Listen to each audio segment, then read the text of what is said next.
Hello and welcome to the Path to Power podcast with me, Dominy.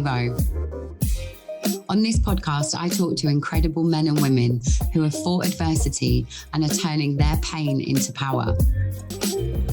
Hi G, welcome to the Path to Power podcast. I'm super excited to have you with me today. Guys, G is a published poet, a property investor, a mum, and a survivor of domestic abuse.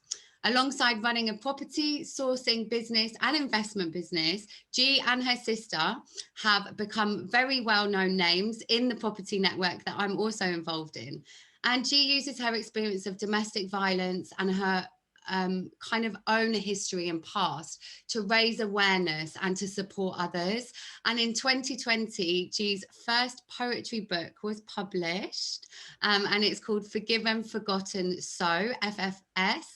And it's available on Amazon. What an incredible achievement, and what a great way of turning pain into power. So, G, do you want to tell us just a little bit about your journey to the woman that you are now? Yeah, sure. Well, I'm beaming because that was a beautiful introduction. Thank you very much, Dominy. Very, very kind. So yes, I was in a long-term relationship where towards the latter 5 years of that long-term relationship, domestic violence surfaced. It was a interesting part because, as always, you're brought up to never, to never tolerate domestic violence, or it's wrong.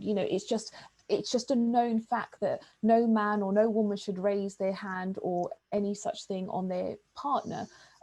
So when I found myself in that, it was a bit of a shock. So it took me many, many years to deal with that. And to be honest, I remained silenced through the whole duration of the domestic violence until, you'd probably call it an explosion. So an explosion happened, not in the sense, an explosion of realization, let's call it, because that's how it took place. It wasn't such a, the last straw was very much, I knew that was the last straw. So yes, I went through that experience.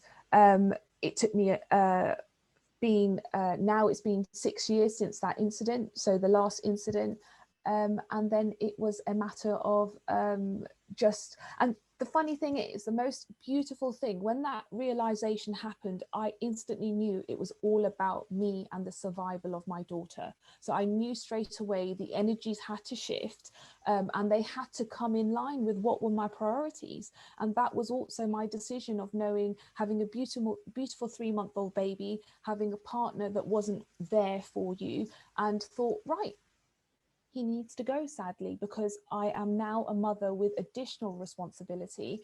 And then from that moment, it was beautiful because it was the growth of myself. It was the growth of G and becoming a better mother, a better individual, and the first one of the things I did was enroll on my construction degree. And my mum thought I was absolutely nuts, like, what are you doing? You've got a 3-month-old baby and now you want to do a construction degree part-time. And I was like, yeah, I do. This is what I want to do. Did you think you wanted to go and be a builder or something? So I was already a project manager at that time. So, it was a project manager already, but I kind of called it as, I didn't want to do anything Mickey Mousey. I wanted to do it properly. So I was doing it project managing without the actual qualification and stuff, but that all came after, and the opportunities of becoming a career lady came all after making that. And it's an interesting, because you realize that all the abundance flowed after letting go of a negative energy that was kind of holding me on. So that all happened, and then last year, I had a goal to write this poetry book to help fellow people. And one thing I want to, it's so important for me that this book is for men and female. I'm aware of many males who are in domestic, physically and mental abuse relationships. So, and equally, this was both, for any type of relationship, whether it be heterosexual, bisexual, homosexual, whatever type of relationship you are in, this is a topic that needs to be discussed. So I compiled my poetry together, and I did put new material together, so it's quite fresh. It was quite, it was like reconnecting back with the past to bring it to the forefront. And then yeah, I wrote my poetry. I even done some illustrations, because that's what I was feeling, to do some illustrations for some poetry that I was really like connected with. And yes, most of that is my personal experience. Some of it I've put other people's experience in a second kind of thought. And I've got a book dedicated to domestic violence and mental abuse, because I think mental abuse and physical abuse, I think they go come hand in hand. So this is another thing that I think as a community, as a generation, we need to realize it's not just about receiving that punch or, you know, getting that blow to the head or something. It's about you know, how you're being controlled, how you're being manipulated, how the games are being played, how you're being guilt tripped, you know, how you're just doing everything for someone without realizing that your esteem is shrinking. So so yeah, that's a lot covered in such a short period of time. So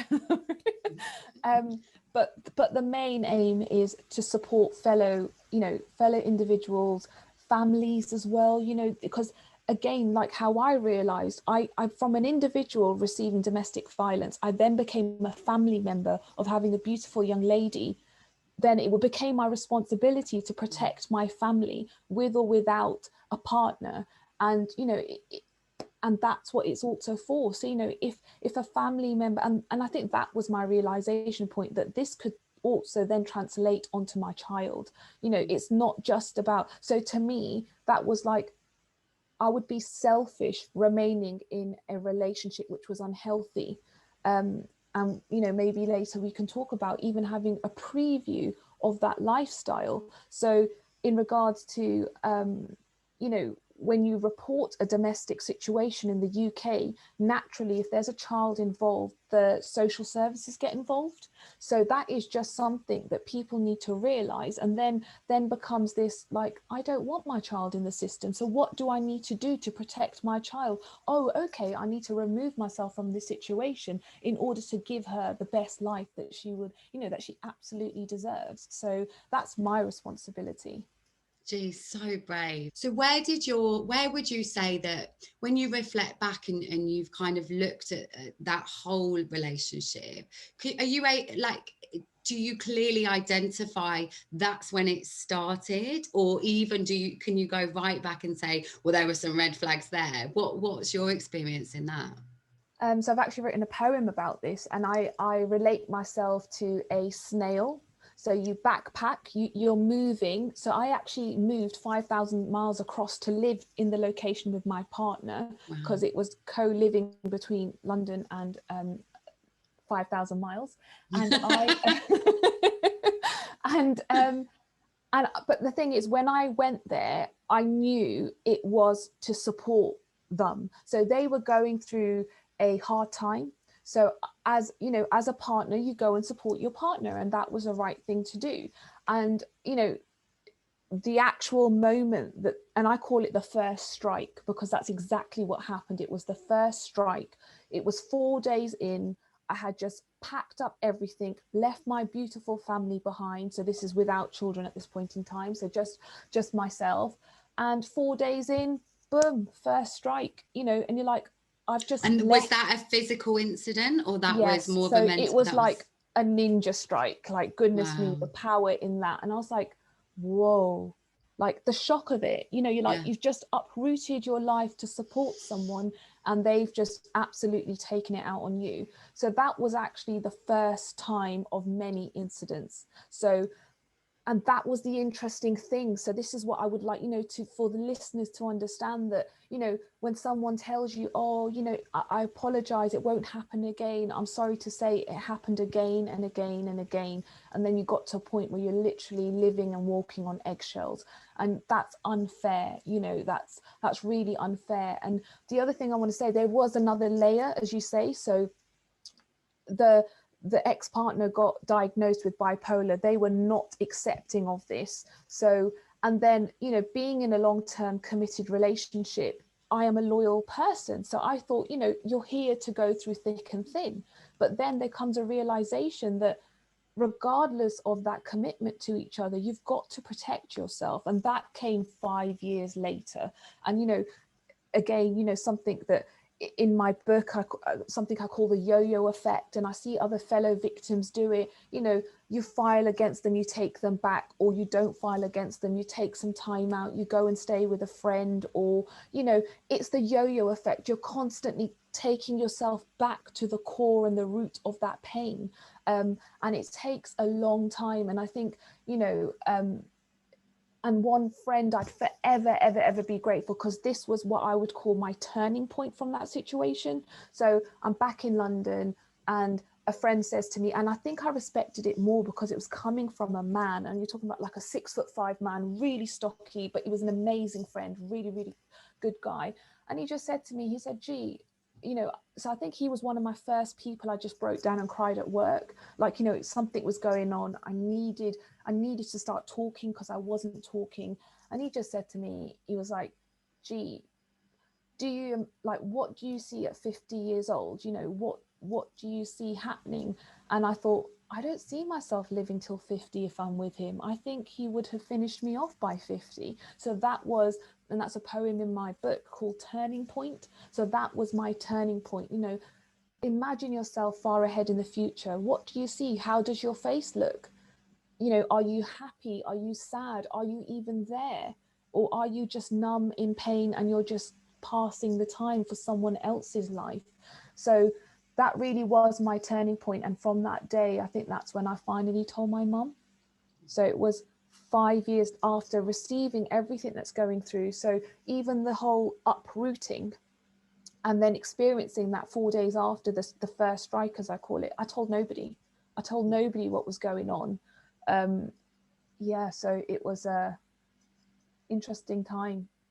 And what has your healing journey as a result looked like? Because obviously, initially, where there's any trauma, there's the kind of, you're just fighting, aren't you? Like, we're in survival. And obviously for you, practically, you know, you were living in this other country, so presumably you had to come back, and you had your daughter at this point. So what is it then that kind of, when you think, well, these are the steps, or this was the process, and actually it was only this point, you know, like we were talking before we pressed record about that, actually it takes for you to get to a certain place before you can start sharing about your own journey and your pain. Yeah.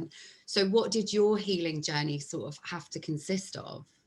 So the first thing was, and they normally say, you know, I never considered myself a victim. So that was actually step number one to a healing process, you know, accepting that things happen and remove yourself from that victimization. And I think that actually supported my journey a little bit quicker, because I never, you know, I was going through it as a partner, but I never said, "Oh, I'm a victim of domestic violence." I never gave myself that label. And I think that's how I kind of managed to stay silent. And that's how I also managed to like self-reflect and say, right, this is my time now. So I think there was that relief, and that I definitely felt weight lifted off my shoulders. And this kind of this transition happened actually luckily in the UK. So I had my beautiful girl in the UK. The last incident of, you know, violence, I actually kind of, luckily enough, the police came before it became violent, because I could now spot the signs. So I was like, you know, tell you a little bit about that. It was literally, I was texting my brother under the duvet, you know, "This is my address, call the police right now. They need to come to my address right now." And I had my gorgeous baby sleeping like just across in the room. And literally there was fireworks happening from, you know, the person right there. So I was like, and I knew my flat structure, there was no escape.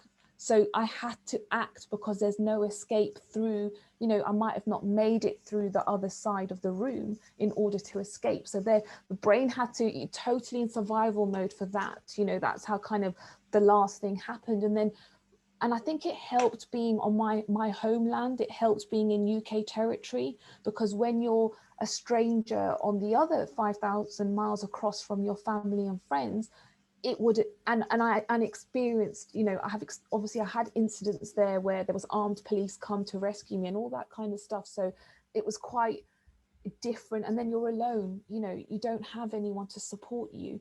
But when it happened in the UK, and that was the final incident, I'm glad to say, the strength is so much stronger because you know yourself within your, you know your identity within your own apartment and so forth. So I think the tables had turned for the right time to then.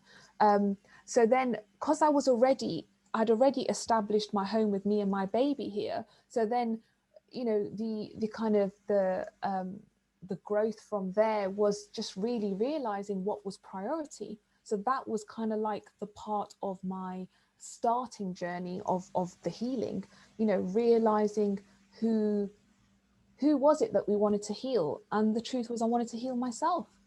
And that's where poetry, expressing is so important. So I've been writing poetry since I was 11, probably even before then. Probably didn't know it was called poetry. So I think for me personally, expressing myself was definitely part of my healing journey, and more importantly, just talking about it. So the 5 year of silence versus the sorry mum, but this used to happen and that happened, and there were days that I didn't think I was gonna survive, or that was part of talking about it. And to be honest, if I go back to why I didn't talk about it, firstly it was a shock. I loved this man. I met him when I was 19, and then you kind of did 10 years stroke 9 years with him in a long-term relationship.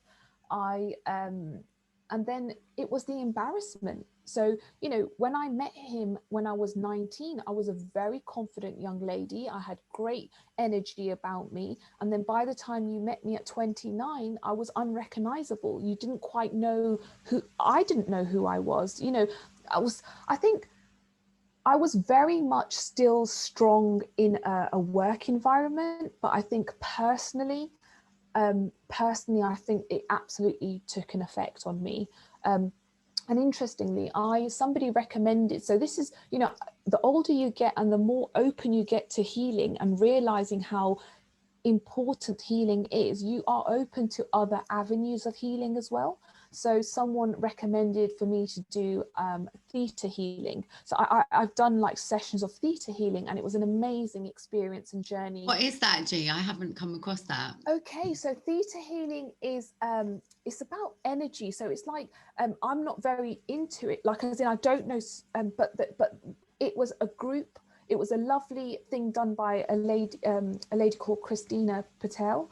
Her company's called Awaken With Me, and she uses energy and is it called the chakras? Mm-hmm. The different points. Yes, so it's connected with that. But theta healing in the sense is you're being guided by your energy, and whether you believe in angels or whether it's a spiritual type of healing. Right. And it's beautiful. And you start addressing questions, and it's all about how your body reacts to the question, that you realize this is a subconscious belief and I don't want to hold this subconscious belief. And then towards the end of a session, you say, I'm going to replace these beliefs that I did not know I held with positive beliefs. So it's about reprogramming yourself in a very gentle way. And I was open to this, and like yourself, I was not aware of what I was letting myself into, but I thought, you know what, I am open to this. I will, and because I know, and I think, like you've mentioned this in your previous podcast, it's about what are you taking from your pain and what is re-emerging, what is the pattern that constantly keeps coming up. And personally for me, it has been unhealthy relationships, even after that, the next thing I did get into was unhealthy mental relationship, the games that are played mentally to make you feel a certain way, make you feel invaluable and so forth. So there came a moment. That's my favorite trick, that one is. Yeah. I'm going to be invaluable to you, so you're not going to leave me, okay? And of course it blows up in my face every time, but absolutely one of my biggest lessons. Yeah.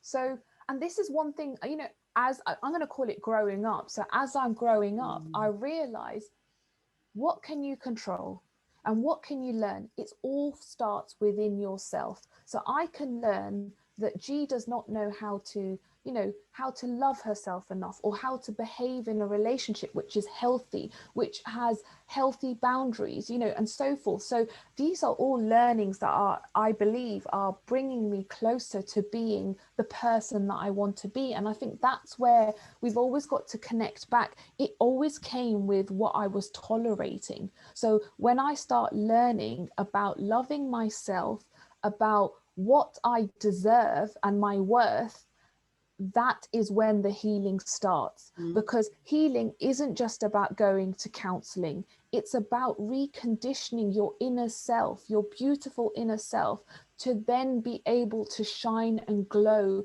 because you fully understand what you're about and who you are. And I think, you know, boundaries, as soon as you see that pattern, as soon as you start seeing those flags, walk away. Because your past experience has absolutely educated you to a point to now be, you know, a strong man or woman, to understand what control looks like, what unhealthiness looks like, what a trigger of violence looks like. You know, there's so many kind of learnings that you can take away. And this is where, you know, yourself and we're here to share our learnings, to educate others who are in a different transition period of their journey, whether it be like myself, that first strike. You know, he's promised me he's not going to do this again.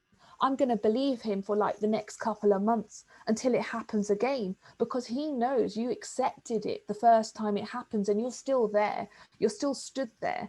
And, you know, and let's not be, as, you know, victims of domestic, physical, mental abuse, violence, let's not be a statistic. Let's not be a number that people say, oh damn, we wish if she had spoken up. Or, you know, let's not make that, let's love ourselves more than to become a statistic that is forgotten after a year because we were 2020 statistics, if you can understand what I'm saying. Like, absolutely, yeah. G. And I think what's really interesting, and you touched on it actually, is like actually who you were at work. And you know, I believe that organizations have such a great responsibility to play in the awareness of this stuff, and it's a piece of work that I'm doing at the moment. But I think that what is so interesting to me is this: in the work that I'm doing, I regularly attract these incredible women like yourself, G, and many others who are extremely successful, articulate,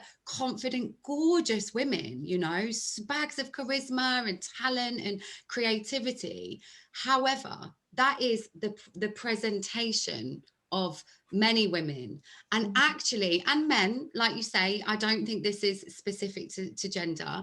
And then we can, and so in our workplace, we are this strong, you know, particularly if we're in leadership, for example, or we're in a position of a certain amount of responsibility or authority, that actually we have to have that level of facade. We have to put on, because, and that's professionalism, right? And this is what's been really interesting in my journey, is shifting that and really thinking, well, actually, this is a really important part of people's emotional health and well-being. And if we can tap into that in the workplace, because otherwise we are just only working with like one-sided people, right? You're not then giving people permission or the space to really and truly thrive. And so, as you were saying, like, it's interesting to me that you were able to show up in your workplace as this sort of super successful woman, but actually behind closed doors there was all of this other stuff going on. And I agree that the statistics, particularly for this year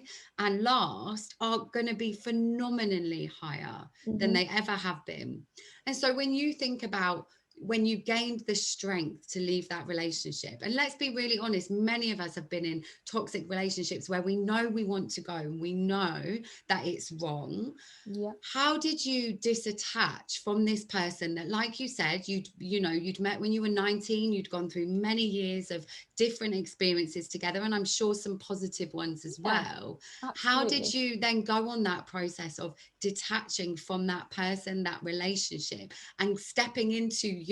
Like, as you said earlier, I'm G. Like, how did you step into that woman that sits in front of us now? I'm going to be totally honest with you. So I naturally, the kind of the separation was happening. It was happening, you know, there was less kind of contact. So, you know, we were far apart from each other. I decided that I needed more space, so I would go see him less. So naturally there was separation happening. And then when I realized we were expecting, I, you know, wanted him to be a part in being a parent. So I said, hey, you know, let's do this together, you know, not knowing you know, we knew our relationship wasn't as great or as healthy, but one of the conditions was that, you know, if he was up for it, then he would be seeking medical help for his bipolar over here. You know, there were conditions to him being here and supporting myself and Ivor. And, you know, I recall standing at my flat, he laughed in my face and he just said, do you think I've really come here to work? And I was like, excuse me? What? So you have come here not to work, but to be a bum, basically. So that it was, you know, that was like, wow, okay, G, well done. You really got this right. So yes, I think so that natural kind of distance, you know, that lack of love was already there. And to be honest, again, you know, I'll share with you, when I went to pick him up from the airport, I instantly knew I made a mistake. I instantly knew I made a mistake. I looked at the person and I thought, goodness me, there are no feelings there. There are no emotions, but now you are here. And then within, you know, we were meant to live a happy family life. Within a week is when I realized it was all going wrong. So within a week, that person has gone. They left, you know, escorted by the police and so forth, never to be seen again, never to come back in my life again. And that was it. And I think as I had made that decision, you know, I have to be honest, there was like, you know, if the person was open to counseling and so forth, you know, we would have spoken about it. I have to say, it wasn't as hard cut and cold, you know. I am a loving human, but knowing that this person has let you down on several occasions, so this is where you say, right, let's be honest with yourself, you know, have a chat with yourself. And I did, you know, this person isn't really going to do it. How many more times do you need, like, promises? This is it, isn't it interesting, the guilt that comes up where we're like, well, I am a loving person, honestly. And it's like, no, of course you are. But actually, it goes back to what you were saying about boundaries, you know, like actually learning what is acceptable for each of us. And like, I'm reading a phenomenal book on boundaries at the moment, because it was something that as a child, I did not understand, you know, and it's not as simple as, oh, you had a time to come home and you came home at that time. That's a very basic level of boundary. It's also about like what was okay in terms of my body and for people to touch. And actually, was I ever able to say no and that be respected in a physical context, but also in an emotional one? You know, like I watched my sister raise my nieces and they're allowed to say no sometimes. You know, they do the whole no. One of them's 2 and it's, you know, bless her, but part of her developmental stages. But also my sister and I talk about it and the importance of them being able to say no, because they're learning their own boundaries, they're asserting their own autonomy. So when you look at your journey, and because you've referenced, you know, you've touched on that there's been some other relationships that you've entered into since that have maybe haven't had that as well. What have you noticed or been able to identify in terms of your healing journey? And it is a journey, isn't it? It's not a final destination that we get to and it's like, here I am all fixed and shiny. No, we're all on that path and we're walking through it. But what would you say have been your kind of learning around boundaries specifically, but also how you've started to identify what is a boundary for you? So actually related to yourself in the sense of, you know, that level of trying to be valuable to someone and then showing up all the time for them, but not yourself. So that was an interesting one. I was constantly dropping things, showing up for the partner or somebody you're seeing, you know, and it was like, hang on, how many things have you just dropped which were priority for you? You know, and it was those kind of learnings that I kind of constantly had even after walking away.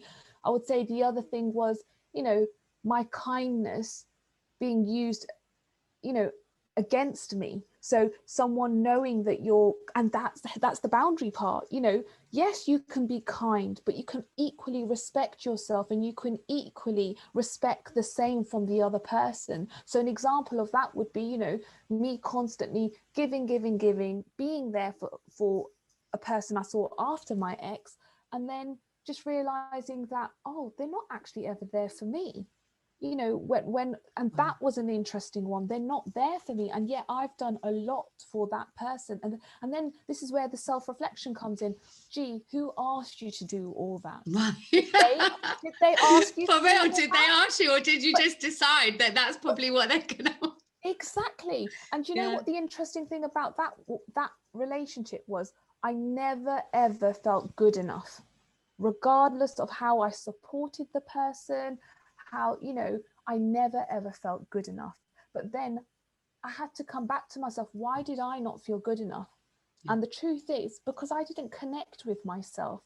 I was still on that healing journey to understand, who am I all about, you know, and was talking about that self-esteem that was broken after a 9-year long-term relationship, to like, then I didn't jump into anything afterwards, but, you know, going on the dating scene. And I'll tell you something that interesting, another massive learn that came from this was, and this came more transparent through my theta healing, was the self-sabotage. So we can laugh about this now, but I feel very sorry for the lovely gentleman that I might have like said goodbye to.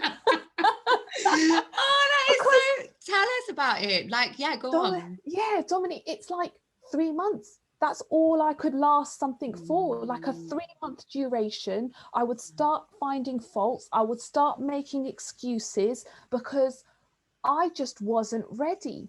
I just wasn't ready for a relationship, but I thought I wanted or needed a relationship in my life. And I'm going to be totally honest, like, you know, even dating apps, I don't find that they work for me because I know my characteristics that I'm working on to strengthen, and dating apps don't bring the best out of me. And let's just talk about dating apps, you know, sadly just don't have what I'm looking for either. You know, most of us are looking for someone who's on our wavelength. And sometimes that takes time, and respecting that finding someone that you really genuinely connect with takes time. But what's the most beautiful thing? Let's continue working on ourselves. Let's continue and connect with ourselves. Yes. Because that's so interesting what you said about that theta work. And it's interesting actually, because I don't know how much else you've done around the subconscious reprogramming stuff, but that's also been a big part of my healing in terms of meditation music. And there's certain theta beta waves, and the idea that we can reprogram that subconscious, because often it's not like we consciously think, oh, I'm not good enough, I'm not worthy, although that could sometimes be the case. More often than not, it's a subconscious choice or decision that we make, and the action then is reinforcing that we're not worthy or we're not good enough, right? Like staying in a toxic relationship, or continuing to do something for somebody that's not doing anything back for us or giving us anything, but we're continuing to give out. And it's just really interesting that subconscious programming can, unless we are so intentional about breaking it, that can be the driver for so many of our really important decisions, right? Yeah, totally with you on that. 100%. Like, you know, when you think, oh, why does this pattern keep resurfacing? And that's the thing. And that's when I said I was open to learn more. You know, what else is out there for me to connect more with myself and learn. You know, theta healing could work for some people prefer counseling, some people prefer other methods, and that's the most beautiful thing. There's no such right thing for anyone, and it might be that you need a multiple of different avenues to help you heal. And I think with healing, so healing is an interesting thing, actually, just the word in itself, because we are healed, but we're growing.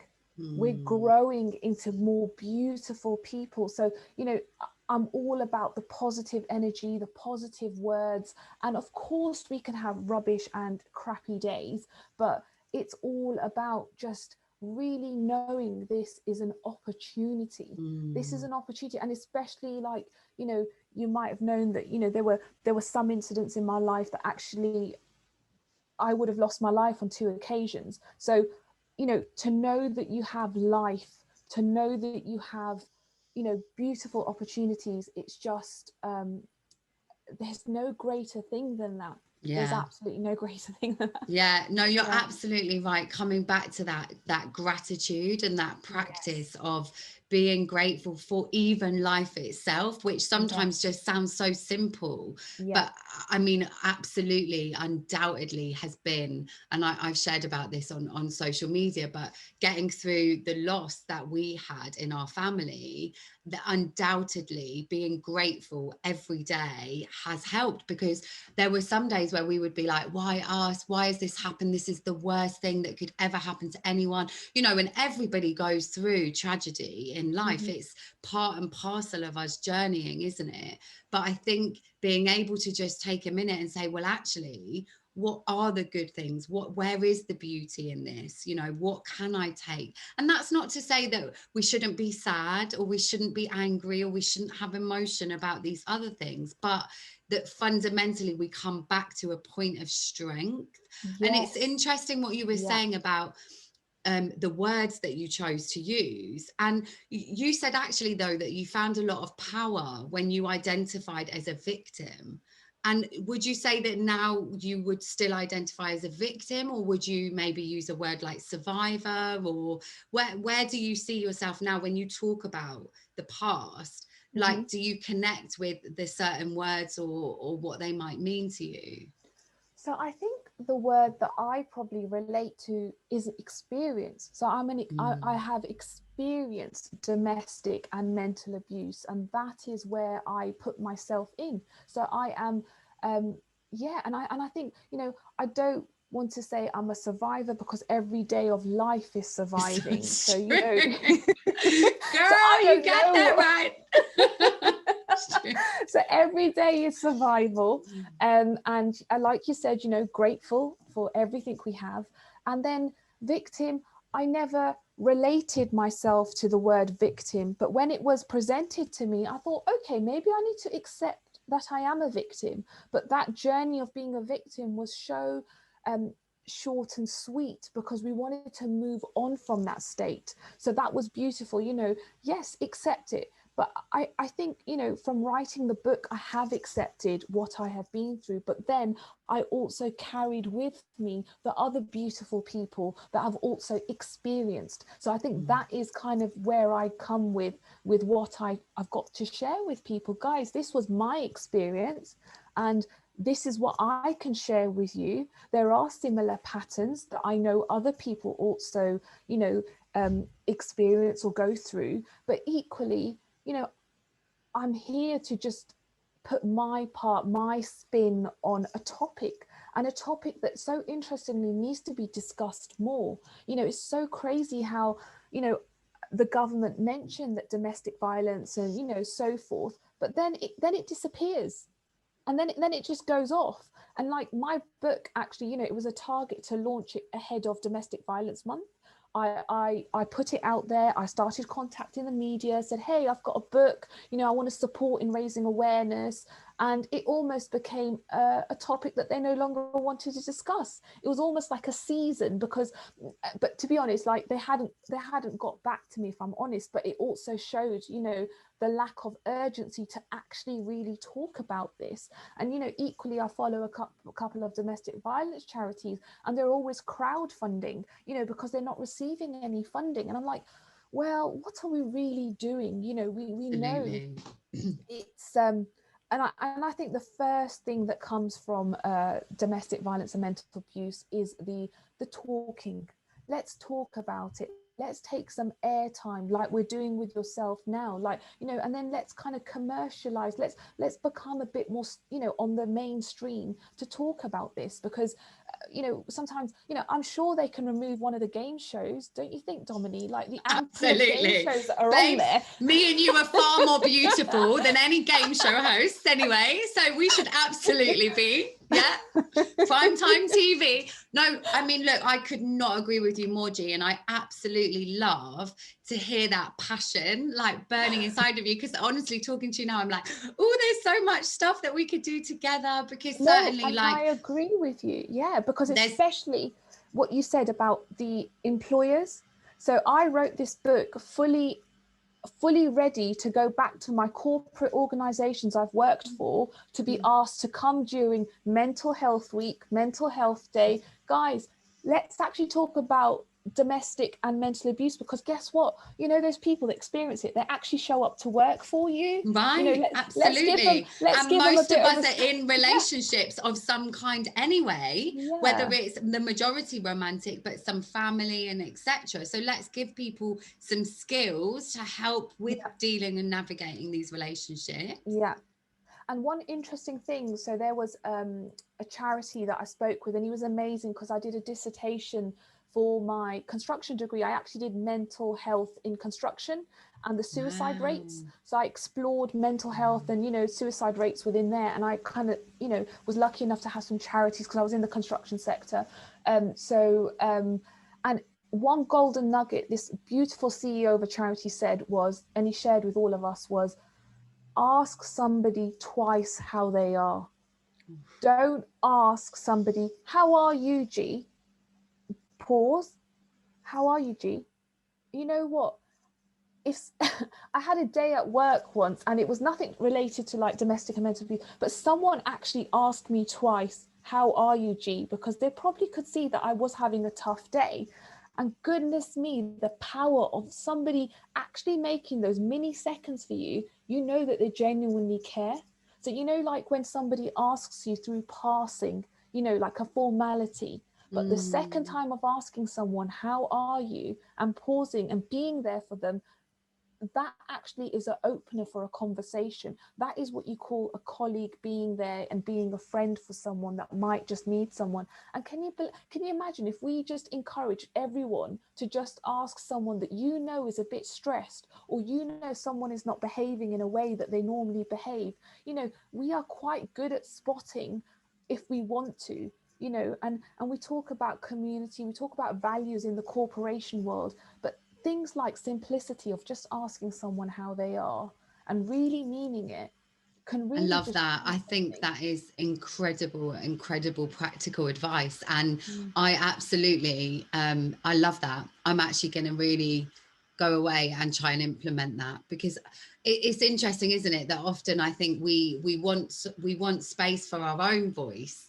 And I know that I can certainly do this. And it's been interesting even recording and listening back to the podcasts, G, because what I notice is I love creating space and I love having these conversations, but I get so excited I often jump in and interject.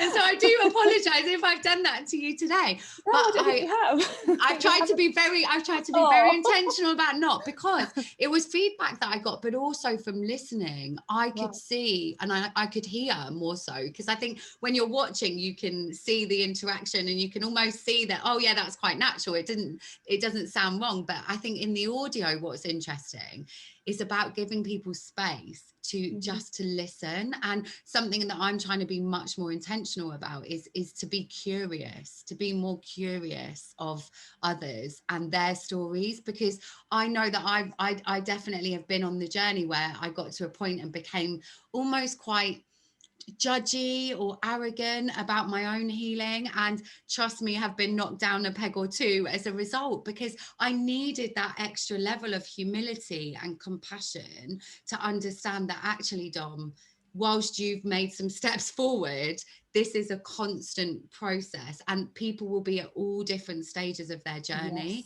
But I absolutely love that. How are you? That's so good. Like, how are you really? How are you really? And goodness me, the time when I got caught out with that being played back at me, I was like, I'm going to cry. Don't talk to me now. I know. That's what I was going to say. It's like when someone asks you, are you okay? And you're like, yeah, I'm fine. And then they're like, no, are you okay? And then you're like, there's like so much inside that you didn't realise. You're totally right. Like, you're welling it up because you're trying to be stronger. You're like, this is not now. Like, my director sat over there and you're asking me again. Like, stop it. Oh, but I absolutely love your heart for us to be far more vulnerable and to be far more connected. And Mm-hmm. that's essentially what this will do in building community, you know, that vulnerability which builds intimacy, which builds more connection for community, right? So, Yes. and on that note, actually, we met through a great community that we're part of in terms of our Yes. property network, Yeah. and which is brilliant because we get to come across like-minded people and people that are also on a journey of growth, you know, Yes. and Absolutely. development and involvement.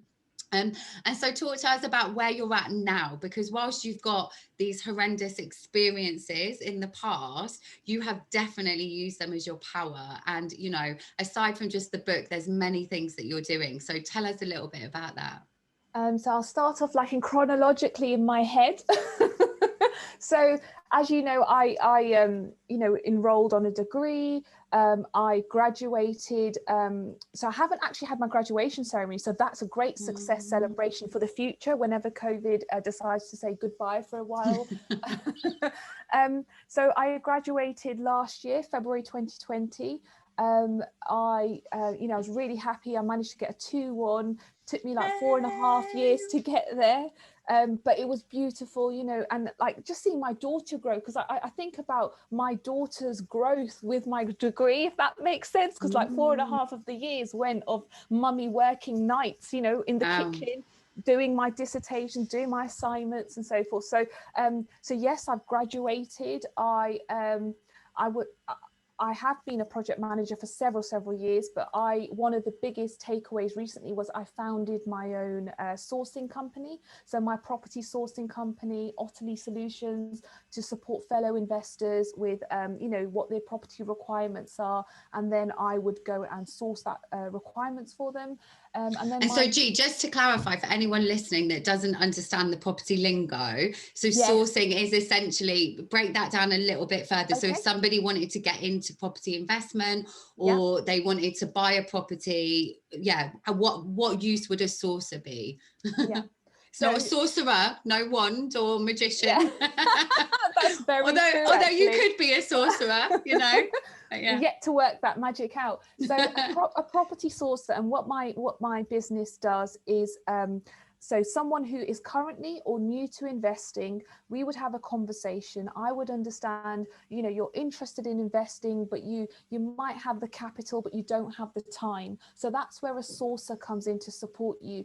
I would physically be there in an investment area, and normally it's specialized areas. So my specialized area is Blaenau Gwent, South Wales, or now I've just started going into the London market. So the London market is also another area. Go on, girl. Big things. It is, lots to learn as well. So I'm excited because again, that's showing, you know, learning an area and then kind of moving on to get that knowledge and share with other people as well. So so basically it's somebody who doesn't have the time availability, wants to leverage their time. So you would ask for a sourcer to come on your team. As a sourcer, you know, sourcing companies, we charge a fee for our service, but it's that, you know, that initial due diligence is done by us. And I can speak for myself, I would never ever present a deal to anyone that I'm not prepared to do myself. So that is my ethics of how I am doing my business. If it doesn't look right, it doesn't look right, and I would not present it to any of my clients.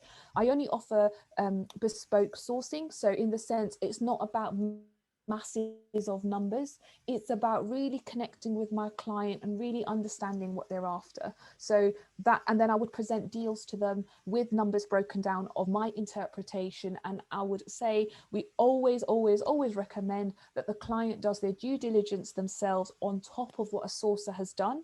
You know, you should do that yourself as well. You should equally go and visit the property that the sourcer has seen as well. So yes, you don't have the time to constantly do like 20-30 viewings in a limited period, but when a deal's presented and you're feeling like, oh, this one I might actually want to take, please go and look at the property, do your due diligence on the numbers, verify what the sourcer's presenting you. You know, does it actually make sense, or are they are they chatting nonsense, you know? Mm. So and G, I think that's really important, because I've started working with a sourcer recently. So for anyone that is listening that wants to get into property, or, you know, G and I spent a lot of money on our training and education in this area.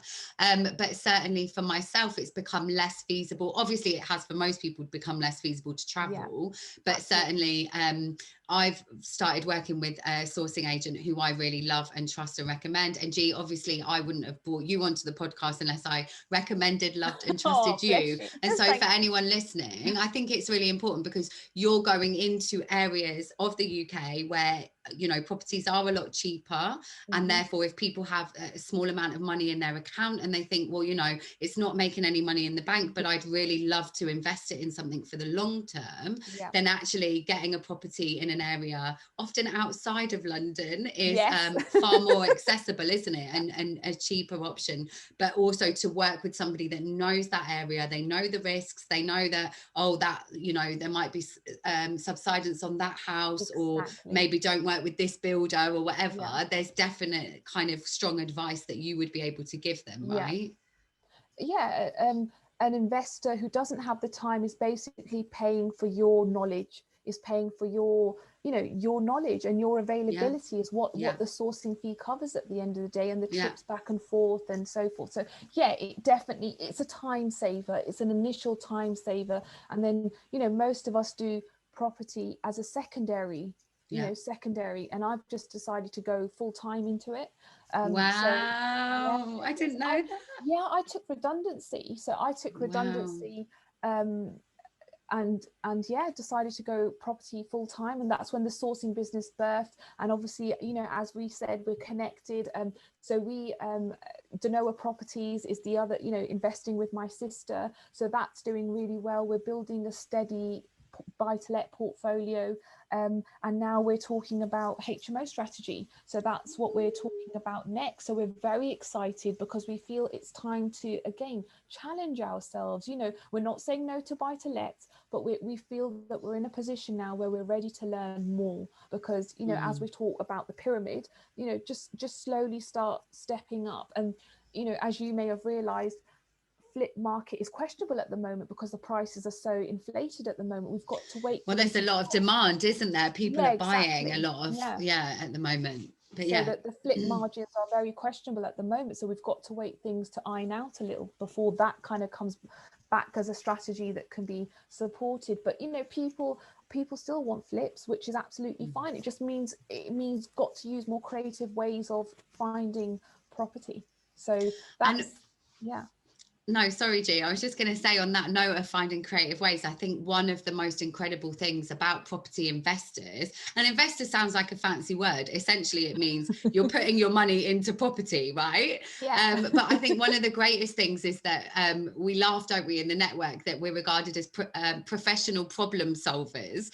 But certainly, I think that's a true term. And of course, there's adversity and challenge along the way.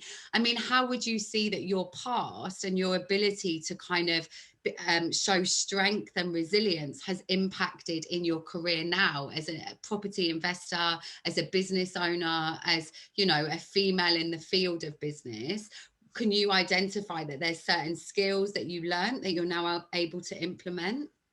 So I think I probably had a little bit of an unfair advantage because I was a project manager for several years. True, so I think that skill set, you know, knowing how to reschedule of works, knowing what kind of questions, knowing, you know, the trades and how to talk to tradesmen and so forth.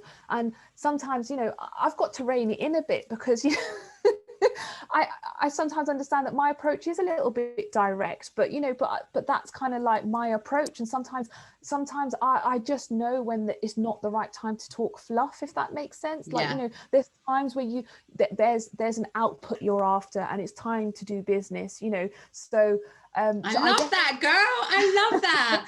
Gee, I love to see women that walk in their femininity and their vulnerability, which is absolutely what you've done today. And then to be like, but this is business and we're going to smash it. And, you know, and to bring the two together, which is what you do so beautifully. Oh, thank you. Yeah, so I think so talking about the past, I think the biggest thing that is serving me now is kind of reconnecting with my belief of myself and my confidence. So that was the journey that I'd been on.